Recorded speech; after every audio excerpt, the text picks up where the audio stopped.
I feel like we should dive into what we were talking about, but maybe not into the same depth. Yeah, not into the same depth. We don't want to be sued. Yeah, that's true. But we were just discussing how in the fertility model, in the fertility space, there are like practitioners where their success is based on their clients or their patients' success.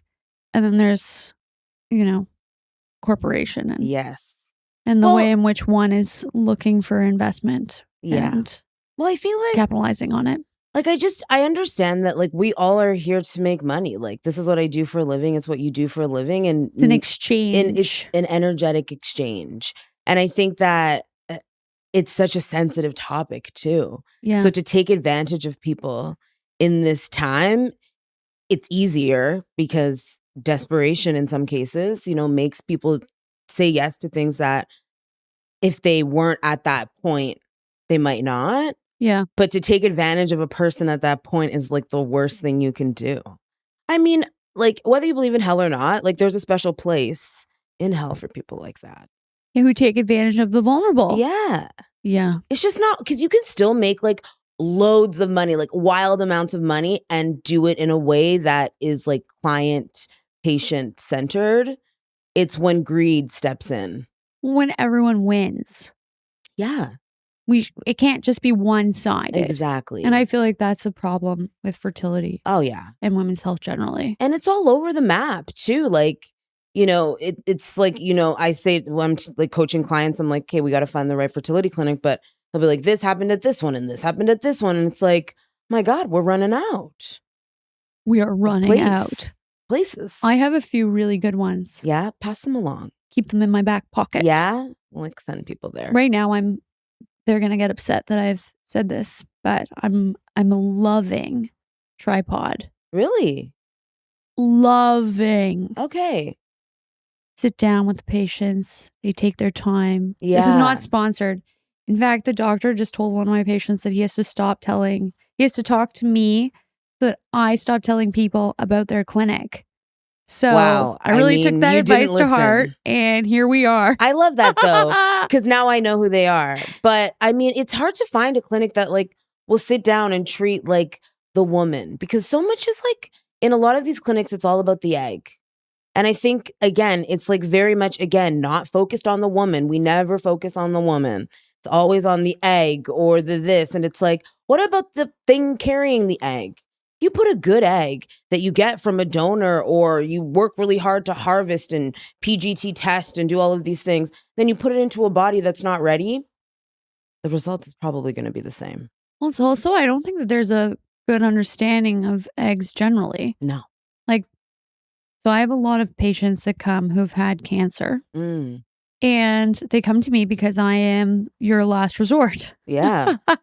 And typically they've been at clinics and the clinic has said, your egg quality isn't going to be very good. And they don't even bother in some instances to Which see. is wild to me. But I had a thought the other day that potentially women and men are treated somewhat interchangeably.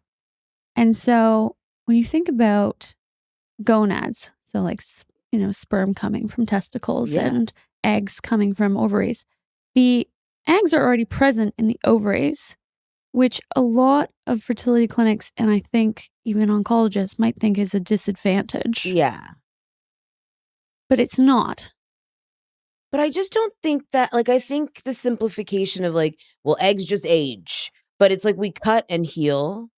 Any other things in the body have a way of improving themselves. It also starts as like a primordial cell. Yeah, like so it's a 90-day maturation process. Exactly. But if you damage a testicle, it can't produce anything.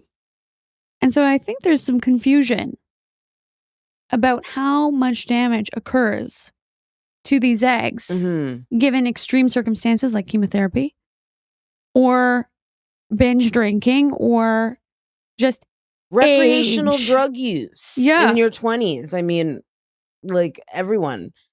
I mean, I know a lot of people anyway, but it's also like, I think that to just say like, oh, you're old. Oh, your eggs are old is just so like lazy. And it also it's disrespectful of age. Everything is agreed. is put on age. Mhm. Like if you don't have an answer, it's Age. It's age. It's true. Your knees hurt? Age. Like no, I literally fell. And or like I don't do enough. And Right. and then I did something and now my knees hurt. Like I am not inflexible because I am older. I'm inflexible because I do not stretch. Exactly. Yes. I feel the same way about age. I kind of think that, there's just a lot blamed on age because it's the easy answer. Oh, that's just aging. But like, is it? No. No. It's our perception. Exactly. And we also, make excuses. There's genetic factors and then there's epigenetic factors, which are so much more powerful, in my opinion, because your genes are there, but how they pronounce themselves comes from all this epigenetic stuff. Diet, lifestyle, how you sleep, how you think, how you believe, all of those things. And it's like that matters so much, but there's so little focus placed on it when you go into some fertility spaces that it's like wild. They just like discount it completely. And that could be the thing that needs fixing to pave the path to baby. I'm obsessed with that statement. Oh, Ryan, that's a short. That's a short, ooh, wow. Ryan. Beautiful. Because this is something I've been really focusing on right now. Do you follow Mark Hyman? I do follow Mark Hyman. So his most recent book, I am obsessed with it. And at the end of chapter 3, he actually says almost that exact statement. Epigenetics and the importance of turning your life around. Totally. Using lifestyle and stopping the excuse of just age. Totally. And that really applies with fertility. It really does. Some people have better fertility in their later 30s than they do in their 20s because they do the work. And I think geriatric pregnancy, like we got to change the name. Yes. The name is like really terrible. But I just think that it can actually be a really beautiful time to like have a child. You're settled in life. You know yourself. Maybe you're like left your first marriage and found a second marriage with someone who you actually like. LOL. Me. And so you're in a better place to like enjoy parenthood, enjoy pregnancy. And so it's a great time, I think, to have a child, but there's so much rhetoric around just like it not working out. Like I know people who are like, yeah, I'm 36, so it's like probably not going to happen for me. I'm like, what? Like, excuse? That's what they lead with? Yeah. That's insane. I know. Makes me sad, really.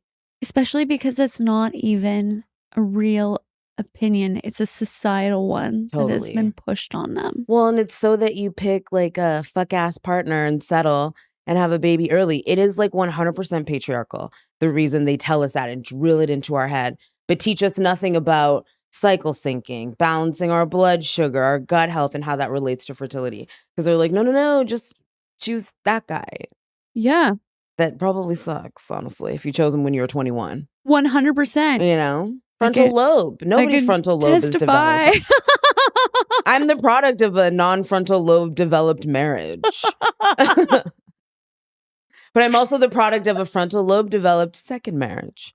Honestly, I'm going to tell my first two. That's how they have to identify their father now. But I will say though, at the end of this chapter, Mark Hyman, bringing him back up. Yeah. He said if he could change one thing for everybody in terms of benefiting their, lifespan. Yeah. It would be balancing their blood sugar. Wow. And insulin sensitivity. Oh my God. I just love that. And so I had a moment. That's why I frantically messaged you and begged you to come on the podcast. I mean, you didn't have to beg that hard. I was like always down. You were actually. I love you. You're great. I love you too. You do great work. Like, really appreciate that. You do. I think though that if Dr. Hyman thinks that this is the way forward, it is. You are the way forward. Not me being the way forward. Wow. Yes. I'm so flattered. Explain to us what you do.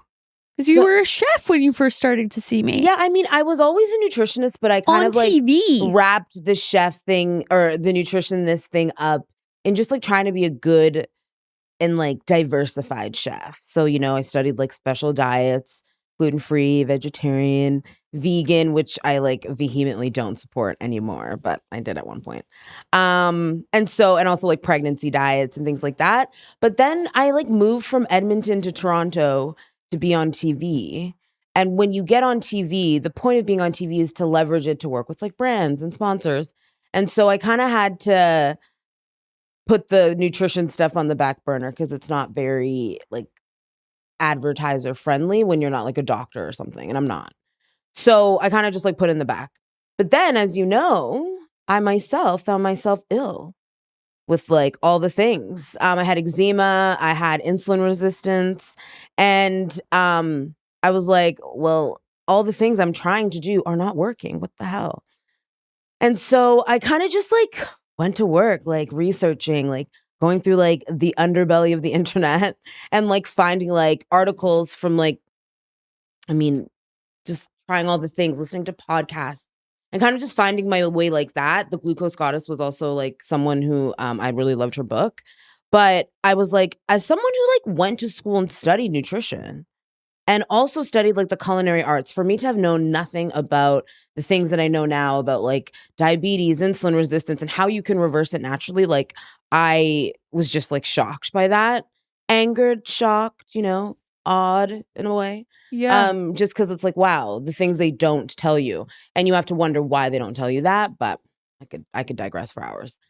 So then I just like put all of that to work on myself and was able to reverse the insulin resistance, completely clear the eczema. When I was told, like, especially with the eczema, I was told, like, no way, babe, like, you have this. It was all over my body. Every time I would eat, I would get itchy. Like, I'd wake up in the middle of the night to itch. And like was able to heal that through resolving my blood sugar. But more than that, it's more than just blood sugar. It's also your gut and your liver and like your stress and cortisol level and the inflammation that all of that causes. And so I started working with people on the blood sugar stuff because I was just like sharing it and people were like, help me. I was like, okay. And so I was like helping people. And some people were coming to me because they had like insulin resistance and like a challenge getting pregnant. And so I was like, I can help you with the insulin resistance, but like, the baby thing, like we'll see. But I can help you with the insulin resistance. And people started like getting pregnant. So I was like, oh, that's sweet. Yeah. And then at the top of 2024, I was like, I love this. So I'm going to focus more on it. And so Right. now that's what I do. So I help people with the epigenetic stuff. So I'm, helping people understand not just what to eat, but how to eat for like your blood sugar, but also understanding like how you do it all because people get very overwhelmed by the idea of like, oh my God, I have to eat for all of those things. Yes. But if you learn how to eat for blood sugar, then you just take what you learn there and you stack it on top of a few things for your gut health. And then you take more steps in understanding. And then you take all that you learned there and you stack it on top of like what you do for your liver. But at every step, you collect more energy, you feel better, you sleep better, you have less cravings, like all of these different things that make it so that you feel more motivated to keep going.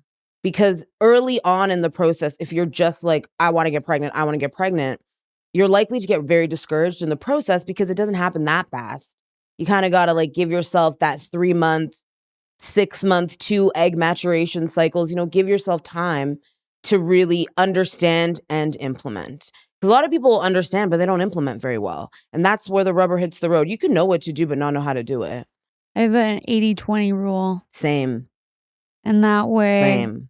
I really encourage them to like lean into that 20. Mm-hmm. Because if you have this 100% mentality, it's not even so much that I'm worried that you're going to slip up. It's more, and then just like forget it entirely. It's more that because fertility is so much about time and the concept of like this timeline of when I finally get pregnant, I'm going to be able to eat normally again. Like I want this to be your normal. Yes. Like this is a lifestyle. The exact same now as I did when I first started having problems with trying to get pregnant, which was like 2015. Yeah. So it's been almost 10 years. And it's like how you heal is how you have to live. Yeah. So it has to be sustainable. And I think that's the problem. I always say, like, it's consistency we're after here, not perfection. So and I also think the 80% is made easier knowing the 20% is there. It's like when you have like reserve money. It's like you spend knowing you've got a little bit extra in the kitty. You don't have to worry about it. And it's like that. It's like you can persist forward and you're like, I still got savings. Like I still got time to like blow the lid off it. So I have the 20%. And it's like that's the weekend, vacation, holidays. But you also have to know yourself. I was just talking about this today on a TikTok live, just talking about how like you like have to really lean into the 20, but know yourself.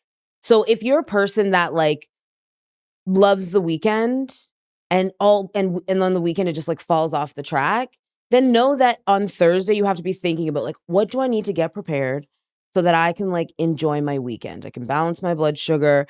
I can have all my like stuff together, and then you have it together so that the weekend actually feels fun and you don't feel disappointed in yourself on Monday because you like, didn't do it perfectly. But it's like, you don't have to do it perfectly, but you just have to do it differently, I think is like. Okay. So what's an example of that? Let's say my weekend is, well, I mean, I work. So like we'll do Saturday morning, like shot of espresso as soon as I get up, go through the day until about 3 p.m. I can see you just wanting to die. Yeah, I am. I want to die. And I drink water during that time, but then also don't really eat much. And then I'll have like a handful of trail mix. At what time? At like 3. And just then, the trail mix? Yeah. And some buffalo sticks. Okay. And then I get home and I'll have like whatever Yavor's prepared, which is normally like relatively healthy. Yeah, like you eat healthy food at home, but like that is a crazy day of not eating. But I'll eat everything like cauliflower rice, beets, yams. Like yeah, babe, but you have to eat in the morning. No, it's not good. Like this is a makeover scenario. Yeah, no, let's make this over. And we like yesterday he made frozen chicken on the barbecue. Like, does he want to kill me? Well, I mean, I was like, this is cold in the middle. Oh, he was like, it's fine. Well, he did not finish it, which is why I'm here today. Wow. But that's that's like an actual day of eating. That's a day of eating. But then like my Sunday of like bad behavior would be like I go for a pretty serious workout in the morning, but I do it on an empty stomach. And then I will after that have like a whey protein with some collagen and colostrum in it. Okay. Oh, and then I'll have like, I don't know, a salad with some protein. Mm-hmm. But then dinner will be like cauliflower pizza, like cauliflower crust with like a lot of roasted vegetables. How do you feel? And a gin and tonic. The question. Like a gin and tonic. I mean, I don't have a problem with the alcohol. It's the volume of food and the like frequency that I'm concerned with. Yes. But how do you feel? I mean, most of the time, not bad. Well, what's not bad? Pretty jazzy. I will say I'm pretty jazzy. Like energized. Yeah. Is it like I have elevated cortisol and I'm like tweaking energy, or is it No. And I like that you asked that question because I asked that a lot. I'm like, are you energetic here? Yeah. Or are you energetic here? Yeah. I'm pointing. Those of you who are listening to audio, I'm pointing to my body versus my head. I'm definitely. I feel good in both energy centers, but at the same time, like if I do too many days of that in a row, I'm definitely like very fatigued. Yeah. You're just like not really eating enough. Like you're a woman on the go. You've got 6 kids. Like you're running like 2 clinics. Like you absolutely need to eat more. How do I prepare? Because I feel like a lot of my little lunatic patients do the same as me. And we late night eat. Help us. Yeah, but I feel like we got to get breakfast. Like I'm sorry. I'm stunned. You stunned me. And I didn't realize this about you. Yeah, I don't bother with breakfast. Well, I mean, for DBB, don't bother breakfast. Don't bother with breakfast. Oh my God, no. I'm come from the BIK land. Breakfast is king land. Right. Okay, so the thing is you have to know where your like weak spot is, and obviously yours is like breakfast daytime. You have to eat before you have the coffee. But for a lot of people, eating is hard. I get that. So like something like bone broth is great because you could heat it up same time you're making your coffee, like same, and drink that first. Add some things to your coffee, like some collagen, some butter if you like. Some grass-fed butter would be great. Some whole milk. If you're not drinking whole milk, like coconut milk, cashew milk.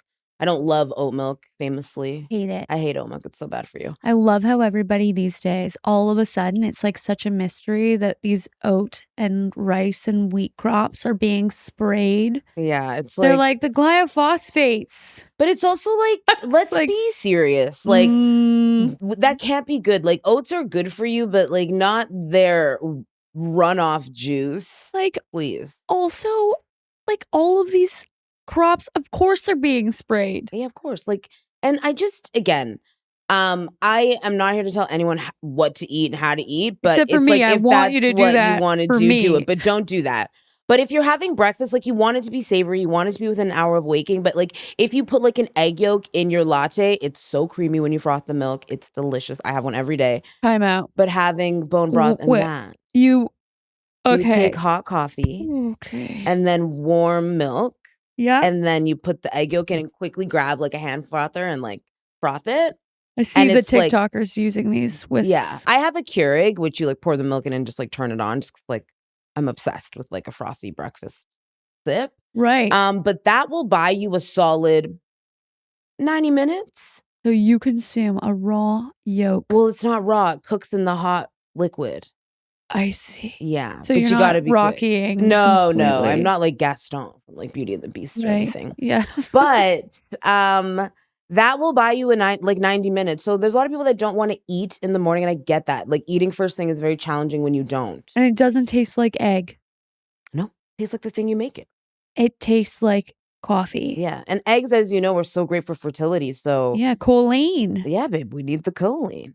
So that I always start my day with that. And then I have second breakfast, which is usually like, like eggs. I get like a bacon that's like gluten-free, like not shitty. Then I usually have like a lunch I eat a lot of warm food. I'm not like a super big cold food person because it's hard on the gut. And the gut is very important as far as like, body vibes. Because how you digest food is so important. But again, if your blood sugar is not balanced, then your body is already struggling to digest food because it goes into like a cortisol response and that impairs your digestion. And so that's why it's important to learn these things in sequence. Right. Because people will come to me and be like, I need to work on my liver. But it's like, are you eating for gut or blood sugar? Because if you aren't, to go straight to working on your liver, you are going to bump up against resistance unnecessarily because you didn't do it in the right order. Instead of like understanding blood sugar, learn how to eat for that so that you aren't having a cortisol response every time you eat something. And then stack that on top of good gut health, fundamentals like eating warmer food as opposed to cold food all the time. It's very Chinese medicine of you. Is it? Yeah. You're not supposed to eat any cold. It's bad for the digestive energy of the spleen. Well, I used to love everything cold, like salads, cold, like ice cold water. Like I love ice cold water, but I don't put ice in my water because I know that it's just harder on your body. Right. Tightens you up. And I'm like trying to be loose. Yeah. Is it just the effort that is required to digest like the colder food? And break it down. So your body has to warm it up and then break it down. Right. So then the fermentation. Well, and it just slows the nutrient absorption or impairs nutrient absorption. And it's like and there's some people who are like, well, my gut's messed up and I had 3 kids. And it's like, well, good for you. But shut the hell up because we're not talking to you. You know what I mean? We're talking to the people who are trying to find ways to make it happen and make it click. You know what? That's such an interesting point because people always say that to me. Oh, yeah. They say, well, my brother drinks X amount and his sperm is fine.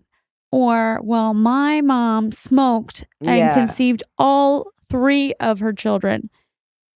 And I'm like, yeah, but there's also people, like I use myself as an example. Yes. Like me, who I'm pretty health conscious. We are. I've lived very well, and I still ended up with lupus. Is it fair? No. Is it the reality of life? Yes. Do I have to treat it? Yes. Otherwise, what? Do I just give up? Just lie down? Exactly. And just like lie down and be like, well, I've got this thing. Because like my friend, my idiot neighbor, is intoxicated 24/7. Yeah. Why can't I be like that? Like, what? And also, I just think that we are in a time where everybody thinks everything is for them. Not everything is for you. Like, I have like a pretty big following on TikTok, and that's where you really see the like depths of people's like insanity when it comes to feeling like everything should be for them. Like, I posted something that had like, I can't remember, it was like beans or something. So many people were like, well, I can't have beans. What about me? It's like, this is not for you. Like, I'm not going to remake this recipe and give you a non-bean bean recipe. Like, get real.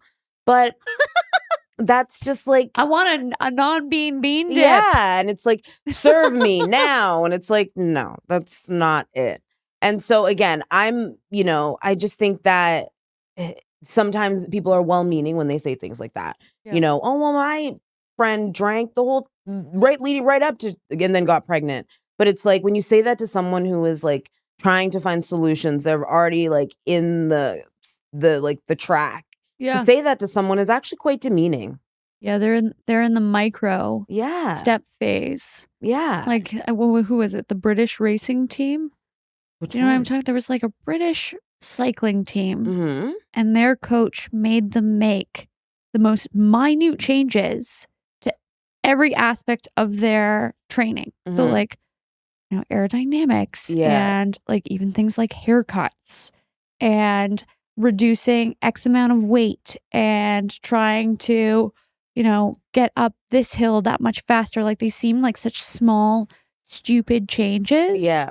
And then they became world champions, not based off of like a massive Always the overhaul. small changes. It was these small incremental changes that then resulted in a really big win. But I also, sorry, I'm just going to go back while it's in my head. Yeah.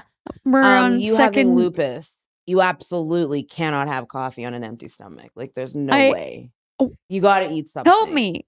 I'll send you some stuff. I will froth. I'll froth. You need to froth. I'll froth this. Get an egg in there, a bone broth, chicken if you think beef is too heavy. Honestly, no, I'm more likely to do an egg in my coffee than I am to have bone broth. Okay.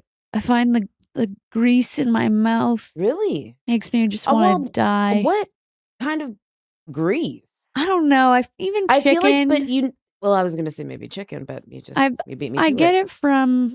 I've tried Simple Kitchens. I love Simple Kitchen in Oakville, but I can't do the broth. I've tried. Okay. Even Impact. I've done my own. It's terrible. Okay. You just you've tried. It's like I'm having soup, but it's not good because the good stuff is. It's are like you just drinking it straight, or are you seasoning it and making it taste nice? I'm having what they've made. Oh, well, that's why you hate it. What do you do? Bone broth is a base. I want everyone to hear me. I'm looking right at the camera. Bone broth is a base, okay? So do you add vegetables oh my God. to it? Yes. You make soup. You make like a sippable broth that tastes delicious.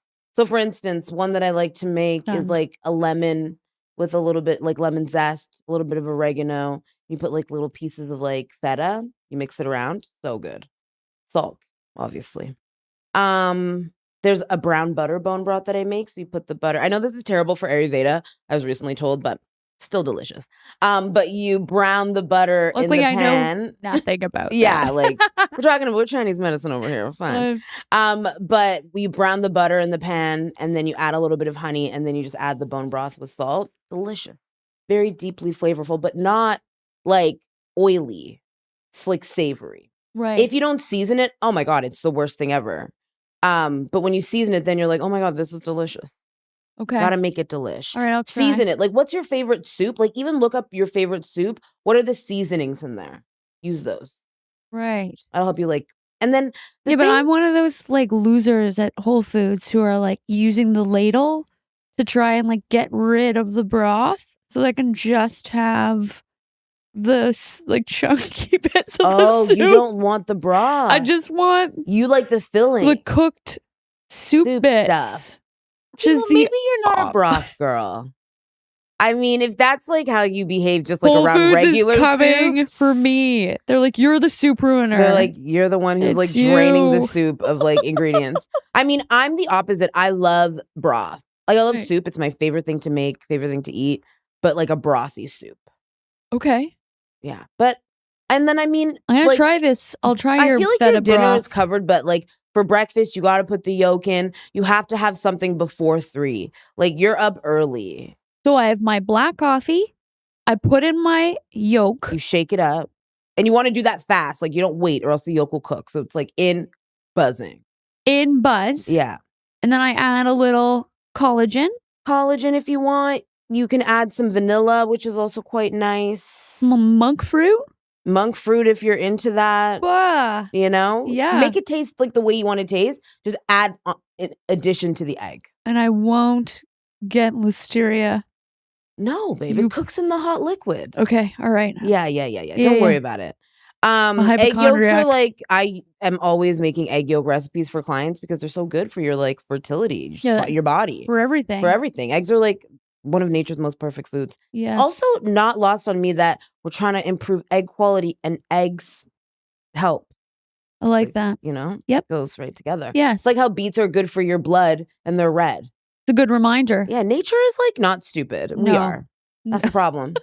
It is. We make it harder than it needs to be often. Yeah. But no, it's true. keeping people confused keeps them financially sort of like in the game. Because when people don't know what to do, they defer to some of the things that they've always have. And that helps those sort of like industries stay the way they are. Trying to be like careful. Yeah. I mean, it's scary too because traditionally you go to the doctor and the doctor will tell you what is wrong and will give you a solution that is not based on any type of financial gain for either themselves or their investors. Whereas with fertility, it is. They are selling you a treatment that is extremely expensive and oftentimes without even having really gone through why you need said treatment. Exactly. So that's the problem. We need to just create more and more awareness. Exactly. Not necessarily around this fear of like fertility. Because I tell people this all the time. I don't think we're entering into an age where people are more infertile. No. Or an age where they're more. I don't even think it's because we know more. Who is telling us that we need to have children by a certain point? The same people that are making money by us freezing our eggs and by rushing to have children. Yeah. I don't buy it. Yeah. Everybody has a grandmother who had their last child at 43. Oh my God. My stepmom had a baby at 48. So it just naturally. And I mean, anecdotally, these stories, they're nice to recall, but they're also not that unusual. Well, exactly. It's just been like now I think we are in a world of information sharing. So people are like putting 2 and 2 together now. Like, oh, there's actually a lot of people that have this story. Right. So it's actually more than anecdotal in a lot of ways because it's like, if everyone has that story, that's... Well, the number of people, I said this to my last intake because she was saying, oh, you know, you've helped so many of my friends have miracle babies. Yeah, it's like... And I said, well, all children, I'm certain, are a miracle. These weren't miracles. No, they're not. You simply think that because you were told by a clinic that it would be impossible for you. That's it. And then they didn't solve your problem with the one technology that is being so widely sold. Exactly. Well, and there's like so little, like I had a client just come to me and she was going through egg freezing and the eggs weren't maturing. And then so after they're like, when it didn't work, they're like, well, maybe it's this genetic thing and this genetic thing, but they didn't test anything before. And so it's like, oh no. And she came to me and she's like, so I might have to get this random genetic test and this genetic test. And I was like, first, you're 30, calm down. And 2, they're just trying to cover their ass now because they know that they didn't test you before and they didn't do the right type of diagnostics to know, could your body even handle that type of like that drug stim? Yeah. Like, was it in a position to even handle that? Like, I just think that, again, there's so much. And then also there's a lot of blame that happens in that situation too, because it's like, well, you have a genetic thing. You have this, you have that, as opposed to, we fucked up. We should have looked at these things. Well, this but we is didn't. it. And the conversation around, like, certain fertility clinics, for instance, they don't even run FSH. They're running Just AMH, AMH. and antral follicle count, and then doing an egg freeze. Like, it's mental. Wow.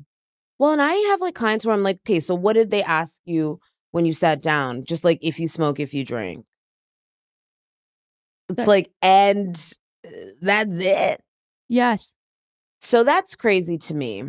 And like, truly crazy. Like, I think that like there is a level of like, that just doesn't make any sense for you to be in the business of helping people. Well, that's where I have it confused. They're not in the business of helping people. It's a financial business, especially for a lot of fertility clinics that are now, like you say, going for investment. It changes from being this thing where we're like helping people to now we are investor concerned. Which is a huge problem. And I mean, I've harped on this at length about how I think it should be just part of our public health care. Absolutely. Because then the incentive would be, how can we find out what's wrong with you, treat it, and look at live birth rate. Exactly. As That'd be the our metric. Main metric of success and progress. Well, they look like right now, you know, the birth rates are plummeting worldwide. And it's like, well, yeah, women are having babies later and maybe facing some challenges. And then they are maybe facing a lot of negativity around it. Then there's another and then, so that number might be bringing things down. They have less children than maybe if they'd started when they were 21. But also a lot of women are in another segment where it's like, they get to like 38 and they're like, I only want one.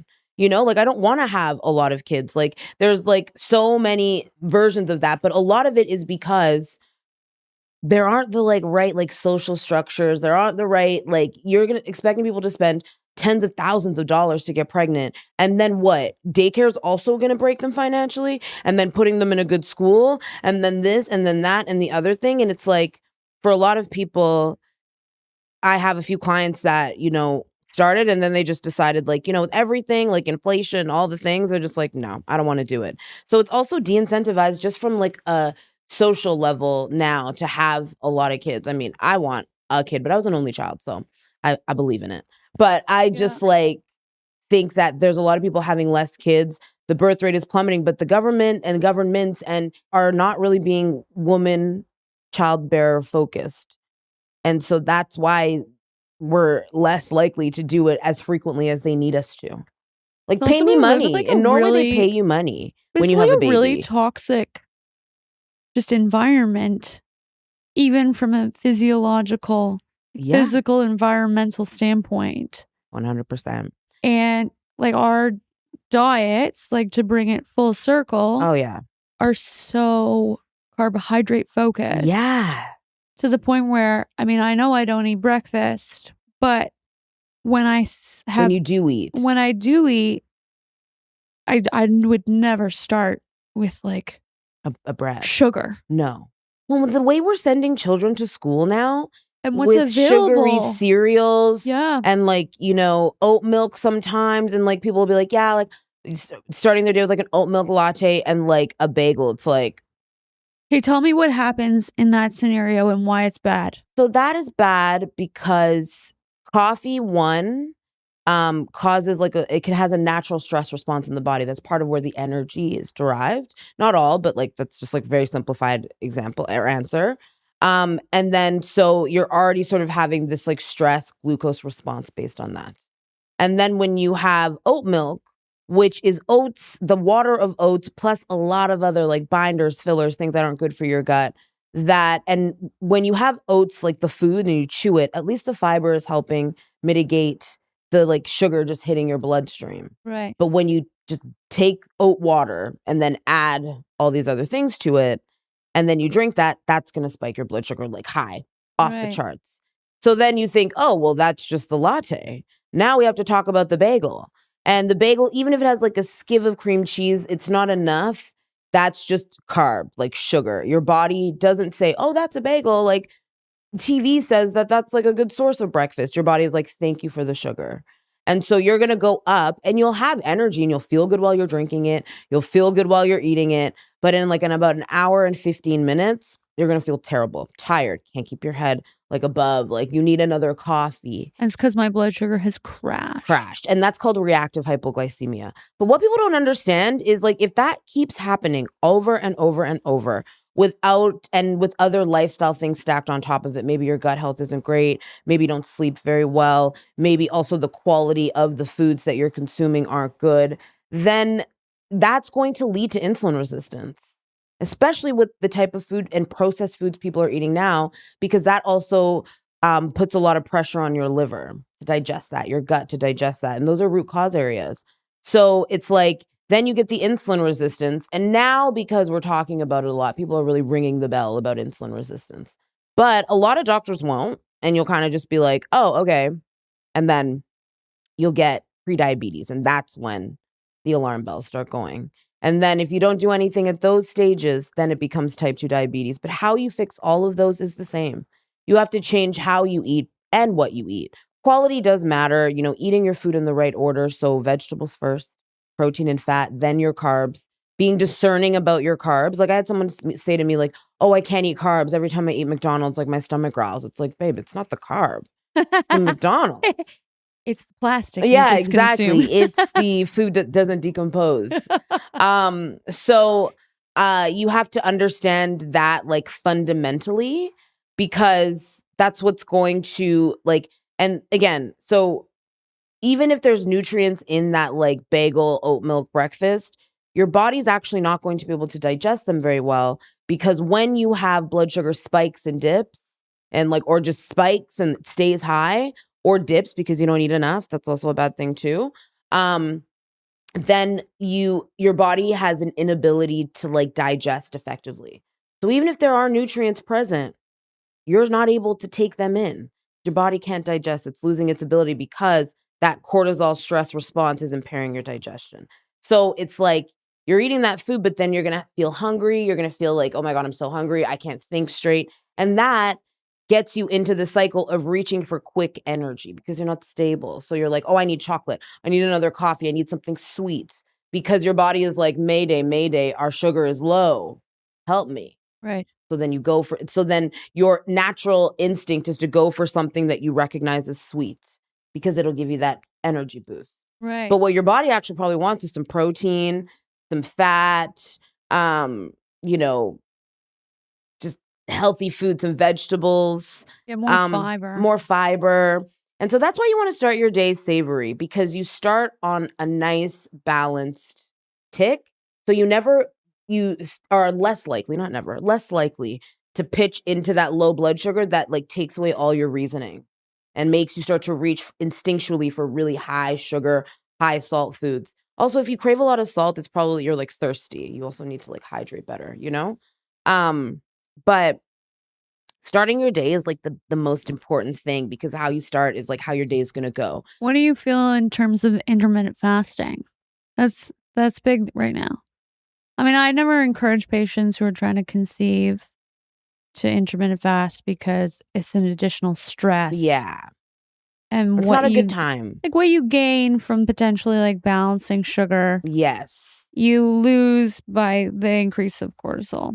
So well, also, I think a lot of people that like are seeking to intermittent fast are doing it because they're like,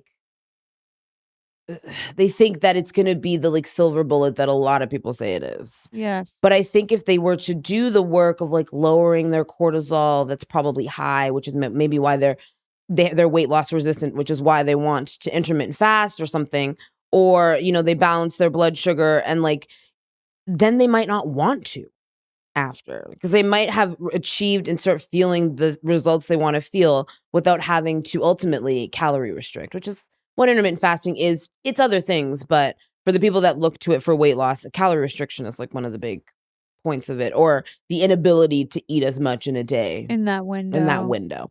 But I don't love it. necessarily for like women who are trying to conceive, but if you're a man or you're like through menopause, I love it genuinely for you. Yeah. But I think it comes with big time caveats for like women in this space. Same. Because if your like body is like your body's base levels are really balanced, then absolutely your body can tolerate that stress. But I would argue that if we're, in these conversations, it's probably not a good time. Especially if it's just a spontaneous conception that you're after.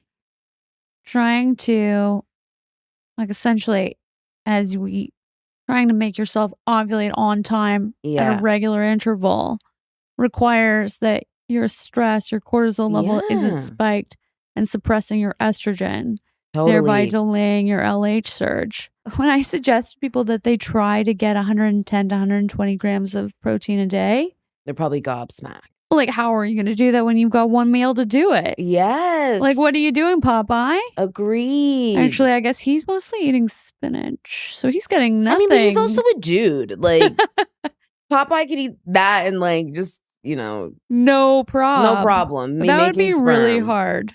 You also can't absorb more than like 40 grams of protein at one meal. So, well, and I just, I think we have to really remember that the cornerstone of a lot of this work is changing lifestyle stuff. But there's a lot of things that we don't know.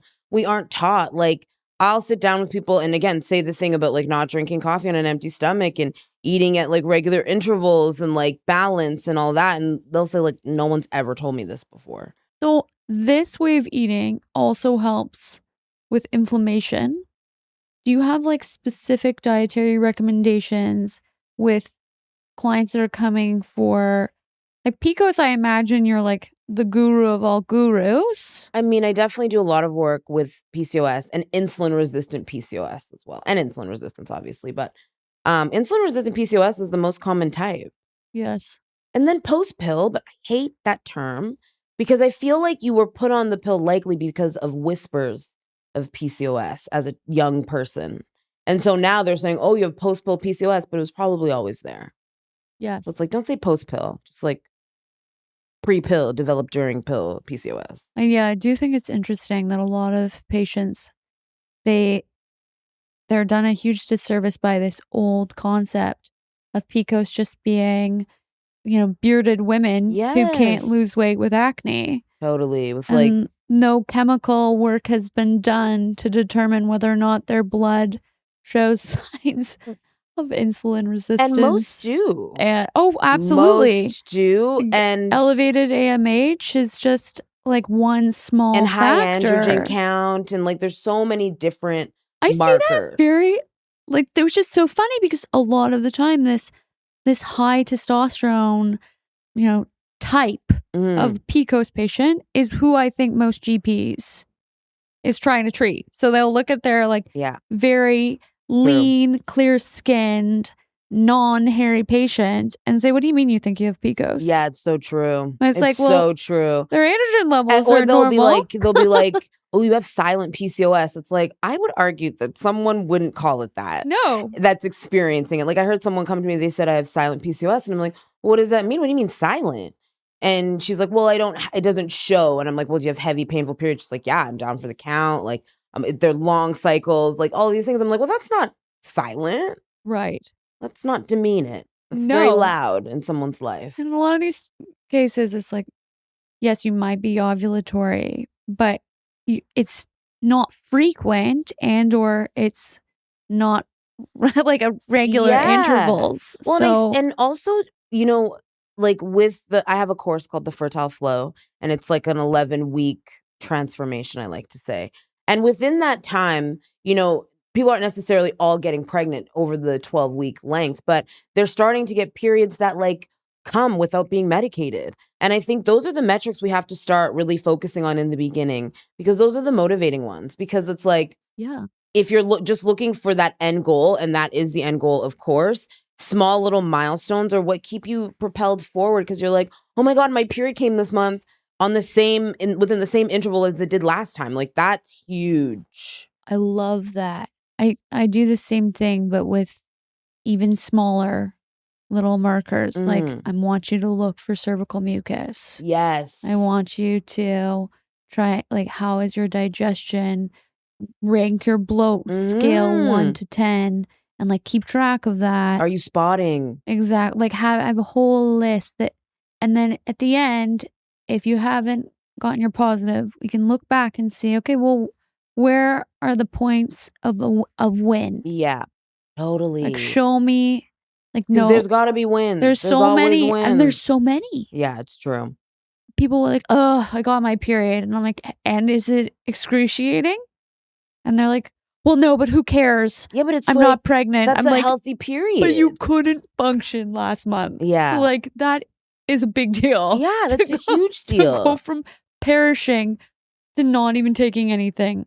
Like, Yeah.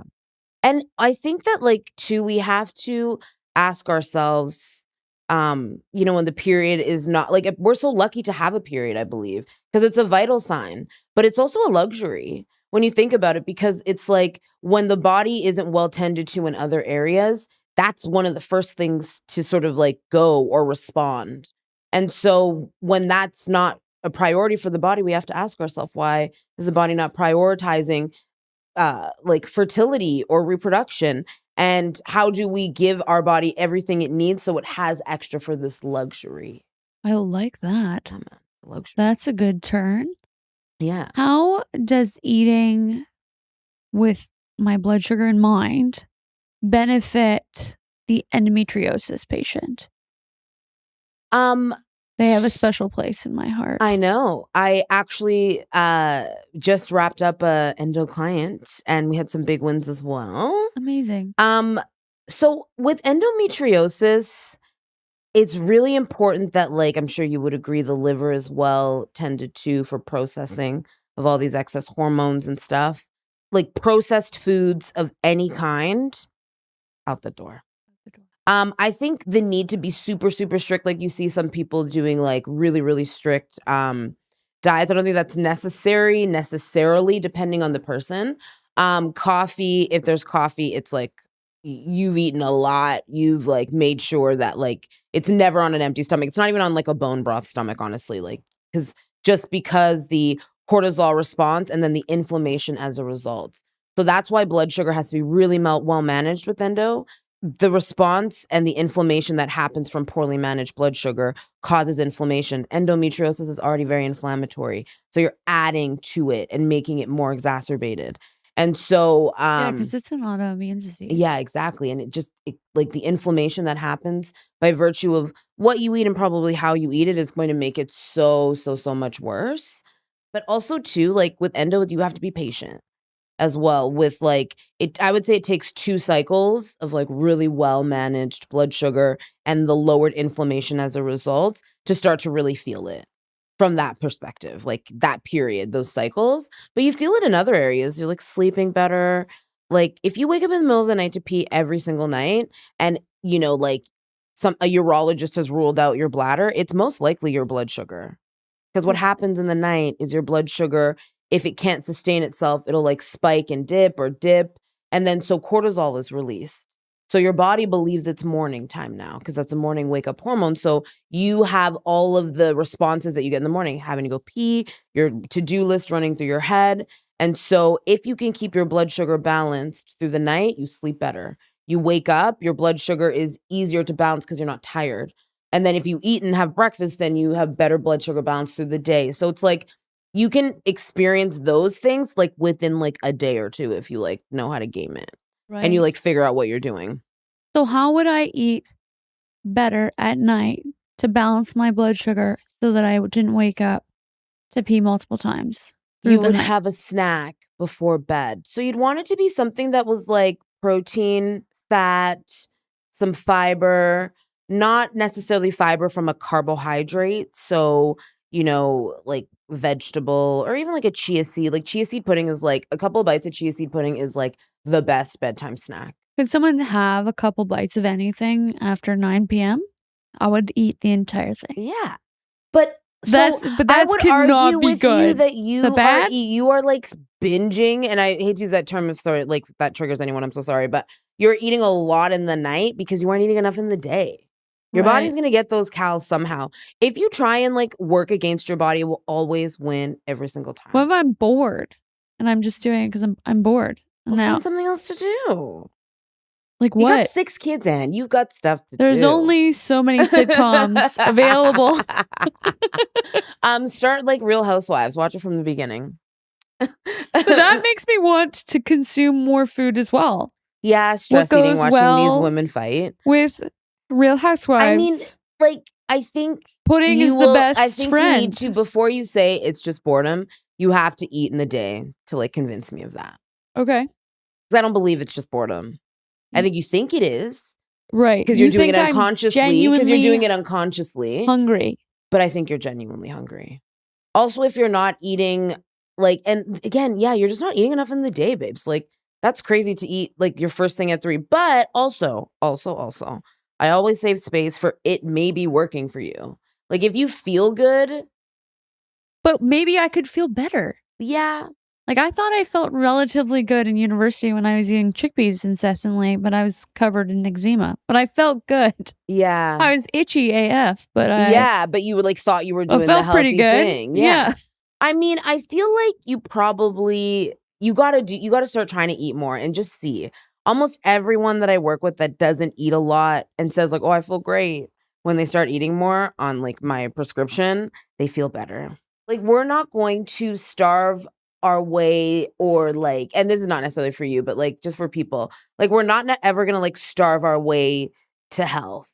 We're never gonna like pain or like hate and like do it from a place of like, I'm mad at you, body, you're gonna like do the thing. That's very rarely the energy that gets you what you want. Yes. In like anything, but especially in this space. You kind of have to like reconnect and like come home to yourself in a lot of ways, because there are cues you have to pick up that your body is trying to tell you. There are communication things that are just happening intuitively, but when you are combative and like in a really like contentious relationship with your body because it hasn't done what you want it to do yet, you tend to miss a lot of those cues, and therefore you miss the things that might be able to help you. Yeah, that's interesting. You know? That's really interesting. I was willing to eat because I was very diligent when I was trying. Mm-hmm. And I had breakfast. Yep. And my eggs, 3 eggs every morning. I love it. For like 10 years. I love it. Barf. Not barf. Well, now we know why she doesn't eat breakfast. This is my like post-child like triumph. But Yeah. really, if we're looking at it from that perspective, I like don't respect my body as much now that I'm not trying to create somebody in it. Wow. That's a very interesting thought. Yeah. Because again, I just think it's like, I'm having guests on so that you guys can fix all my problems. I know. You know what though? That's the flex. I love that for you. But I just think that's a really interesting narrative too, because when a woman is pregnant, she is treated the best she's ever going to be treated in life, it seems like. People are very kind. And she treats herself really well too. But then it's like, again, as soon as the baby is out, the focus is all about the baby, the 6-week mark. Are they like in whatever percentile? And even the woman starts to think of other people first, because that's kind of what motherhood has to do to you. But it's just so interesting that even in everything except for the pregnancy itself, everything else is put before the woman. Yeah. So it's like, that's really crazy. Most definitely. That just like, wow, blew my own mind. Yeah. So maybe it would be like an act of self-care. It is. For me to start having breakfast again. Yes. Oh my God. That's how you have to frame it. Yeah. Every day. Just be like, I love myself. I'm having breakfast. And like find like what kind of breakfast you like. Are you a sweet or savory gal? There's sweet breakfast that behaves savory in the body. So it's not like it always has to be like eggs. Yeah, I need more of those. Just make like a nutty granola. So it's like nut based. Yeah, I love that. And then cottage cheese and mixed with Greek yogurt. So you're getting a lot of protein from the cottage cheese. Always full fat dairy, or like at least 2%. This you're like part of viral things. And like whip the cottage cheese. Have you seen these viral? This like really, the cheese, the bread. This hot dad that I follow with like 1 million children. I almost bought like these lip sealing things that he's selling now because he's funny and so hot. I mean, but he made this bread Cottage cheese flatbread. from cottage cheese. I mean, cottage cheese has amazing PR because it's everything now. Like, I made the flatbread. It's okay. But also, too, I am of the mind. So I'm not going to be blown away? No. So I'll finish my breakfast thought, but then I'm going to, like, digress to this cottage cheese thing. But so whip the cottage cheese with some, like, Greek yogurt and then add a little bit of honey. You can add, like, berries. And that, because there's so much protein, so much fat, so much fiber from the berries because you eat the seeds, that tastes sweet because you put honey on it. Your body has no idea there was honey on it. Your body's just like, oh my God, thank you for balancing my blood sugar for like hours. Right. So you can make that into a parfait. I'd prefer people eat versus smoothie or juice, like food. But what I was going to say about cottage cheese is let's also realize that it's okay to have a wrap if you want it. You could have a salad before, fill it up with some good protein, some good fat, some vegetables, and have the frickin' wrap. Like, have the wheat flour wrap if you are able to. If you're not able to, you can have another wrap, but it doesn't need to be cottage cheese. Like, sometimes we need to, like, be fucking for real. You know what I mean? Yeah. Like, in a world where you can be anything, be fucking for real. Be you real. know? And it's like I'm using my cottage cheese for other stuff. Yeah, I have like my 20% is like very enjoyable. Exactly. It's gin and tonics and croissants. Lean in. Cinnamon buns and ramen for me. Cinnamon buns. And ramen. I love ramen. And also like cocktails. Like, I am a cocktail girl, a wine girl, but like you have tricks for that. Yeah. How can I balance my blood sugar? You just gotta eat before so I can avoid a hangover. Okay. Well, see, the thing about a hangover, it's actually not like your blood sugar has a part to do with it. I'll have like nothing. Hangover. It's like not being hydrated has a part to do with it. But the thing that makes you hungover is the inflammation that your body is like riddled with after you drink. So the whole point is you want to eliminate any points of inflammation. And so imbalanced blood sugar, which happens when you drink, causes an inflammatory response. So you want to make sure you eat before you drink. And if it's like you're getting like loaded, you're also eating after before you go to bed. Right. You're hydrating with like a pinch of salt so that any mineral depletion that happens from alcohol, which also happens because of the gut stuff that alcohol does because it's poison. So then you have to rehydrate. So put that by your bed. You also want to take something like turmeric, which helps with inflammation. So I take like 3 pills of inflammation the night of, and then the next day I take like 3 pills as well. Castor oil pack to help your liver with processing all of not just the excess sugar that's created, but also the poison of it all.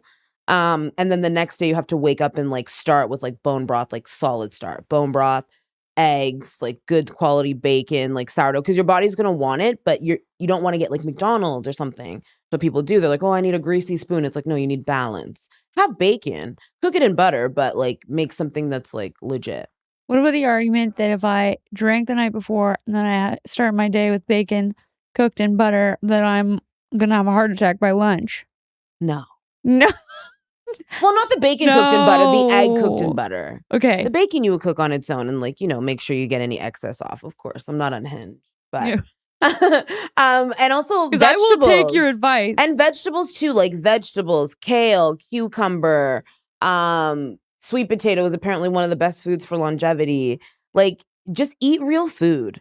Like, it's not that complicated. Eat real food and eat it in the right order, and you're going to do so much for yourself. But a lot of people don't even do that fundamentally. So if I wanted to make an anti-hangover gin and tonic, we have water before, and I don't really want to eat too. I mean, I'll eat a little bit. I'll have some olives and maybe like a tiny piece of cheese or something because I don't want to like. Okay, for one gin and tonic. Though. For one gin and tonic, like I never have more than that, or I would die. Oh, yeah. Very delicate little. You would die after only one. Wow. I'm pathetic. Wow. Like straight lightweight. Like my English heritage. They're all laughing. Didn't rub off. They're chortling over there. Not chortling. They're chortling. But would I could have like ice in said gin and tonic, add some salt to it. Yeah.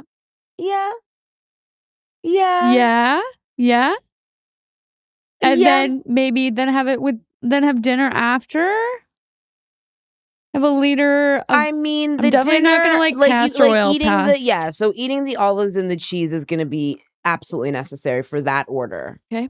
But if you want, like, I'm talking about people who are like tying one on. You're going to your best friend's wedding. Like, it's, Canada Day. Like, you're gonna be boozing. But what if we're Friday nighting? You're just Friday nighting. You still want to make sure you have a base. That's what we used to call it in high school when I went to high school. Like building a base, You like had a eating base something in high before, school? Like you got to eat something so that when you drink the alcohol, it doesn't like hit When I was in so high hard. school, I could drink I mean, like a full Mickey and wake up the next day and be like, well, I mean, I have off to always class. been someone who's like, I mean, my career comes by me honestly because I've always been like very food focused. So I've always been like, I have to eat something because if I don't like, I just don't like discomfort. Like ask anyone, like when I'm in pain, everybody knows it. I'm complaining, I'm moaning, I'm like, oh my God, because I just like hate discomfort. And not eating before drinking, then you get that stomach, like if you're like drinking, you get a stomach ache, you feel empty, you feel so drunken and like unstable. And like, it's like, I hate feeling bad. I live. I for like to feel this. good. Yeah. So I do what I do, honestly. That's why I eat when I wake up because it will make my day not feel good. That's why I like do all the things for my gut because when my stomach hurts, I'm such a baby about it. Like eczema comes from like inflammation. So I'm just like so smart about that. Like I just don't like to feel bad. So I govern my life for that. From that principle. Mm-hmm.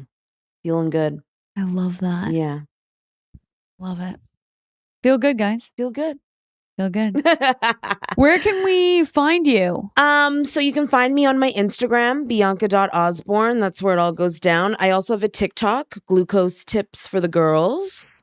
But I share the same thing on Instagram, on TikTok. I'm actually way more like I'm on TikTok, but I'm way more responsive on Instagram. Like that's where I'm like, the DMs and all of that. I do lives, so Instagram/TikTok lives every Monday, Wednesday, Friday morning. That's a lot. Yeah, but I mean, there's like, I don't like working with me is not unaffordable, like, but it's also not cheap. You know what I mean? So like, I want to help people take the first step because it's like, I always say to people, the first step is the hardest. And when you work with a coach or you come to someone like you, what the benefit of that is that all the steps are illuminated. Right. But for some people that's not available financially or they just don't want to do that. But I always say the second step illuminates itself too when you take the first one and forward and so on and so on. And so I do those because I want to give people the opportunity to take the first step. So you can find me on those places. That's where to get me. I've got the Blood Sugar Blueprint. It's like my 4-module self-study course where it helps with blood sugar, gut, liver, stress, inflammation. There's also some bonus content around meal planning, bone broth, and also there's like a cooking class that you can watch me make some of these recipes and see how it all comes together. Because I know for a lot of people, they think they have to like meal prep very linearly. Like I make this thing and then I move on to this thing, but it's all about stacking, so learning how to do that. And then I have the Fertile Flow, which I mentioned, which is my 11-week, 12 if you count the week that you get a coaching call with me. Fertility reboot, I like to call it, fertility transformation, because we cover all of the things, all of these epigenetic things like gut, liver, with a center around food. We talk about supplements, but not as much as people I think would like, because people think supplements are like the be all end all. Yeah. They're meant to supplement what you're already doing from like every other perspective. But so those are my like 2 main courses. And then I also work with people one-on-one, but find me on Instagram. It's where we're hanging out. That's where we start. Yeah.